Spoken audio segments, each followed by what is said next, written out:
This is Sridhar Kadari, senior journalist, managing editor, V Media news. ప్రముఖ వ్యాపారవేత్తగా, సమాజ సేవకుడిగా ఎలాంటి ఆనందాన్ని, సంతోషాన్ని ఇస్తుంది అనేది వాసవి సేవా కేంద్రం అధ్యక్షులు గౌరిశెట్టి చంద్రయ్య గారు ఉన్నారు. ఆయన అడిగి మరిన్ని వివరాలు తెలుసుకుందాం.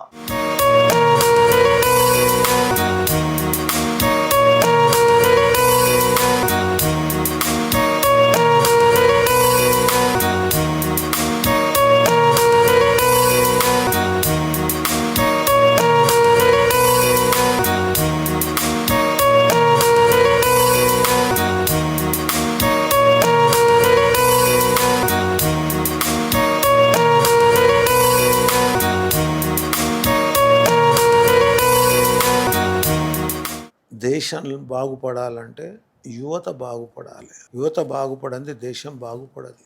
ఎందుకంటే రాబోయే జనరేషన్ అంతా యువకులది. కానీ యువకులు అన్నటువంటి దాంట్లో ఈరోజు కుటుంబ వ్యవస్థ అంతా చెడిపోయింది. ఎలాగంటే నేను, నా భార్య, నా కొడుకు అనే స్థితి వచ్చింది. చాలామంది తల్లిదండ్రులను కూడా గౌరవించే స్థితిలో లేరు. విజ్ఞానం అనేది విర్రవిగిపోయి పెడదారులు పడుతున్నది. అటు జరగకూడదు. విజ్ఞానం అనేటువంటిది మంచికి ఉపయోగపడాలి. ఒక కత్తి ఉంది కదంటే పండు కోసుకోవడానికి కానీ పొడవడానికి కాదు. యువత అంతా కూడా సద్భావంతో మంచి లక్షణాలతో ముందుకు వస్తే బాగుంటుంది. చూస్తున్నాం, రోజు పేపర్లు చదువుతున్నాం, దురలర్ట్లు అనేటువంటి విపరీతంగా పెరిగిపోయినాయి. మనుషులను చెడు ఎంత జల్ది ఆకర్షిస్తుందో మంచి ఆకర్షించదంత. మనము చెడుకు దూరంగా ఉంటూ మన పిల్లలను పెంచాలి. తల్లిదండ్రులు ఇచ్చే విజ్ఞానం మొదటి విజ్ఞానం. తల్లిపాలు మొదటి ఆహారం. తల్లిపాలు లేక పెరిగినవాడు, విజ్ఞానం లేక పెరిగినవాడు రెండు ఒకే నమూనా వెళ్తుంటాయి. అటువంటి జరగకూడదు. ప్రతి స్త్రీ కూడా ఈరోజు సమాన హక్కులు అంటున్నాం. మీరు చూస్తుంటే ప్రతి స్త్రీ పని చేస్తుంది, ప్రతి పురుషుడు పని చేస్తున్నాడు.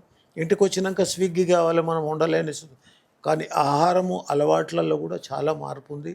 ఈరోజు బిజినెస్ వాళ్ళు ఎట్లా తయారైనారు అంటే ఏదన్నా మనం అనడానికి ఈజీ కావచ్చు, కానీ జరుగుతున్నది అదే. పాలల్లో కల్తీ అంటాం, కూరగాయల్లో కల్తీ అంటాం, పప్పులో కల్తీ అంటాం, ఉప్పులో కల్తీ అంటాం.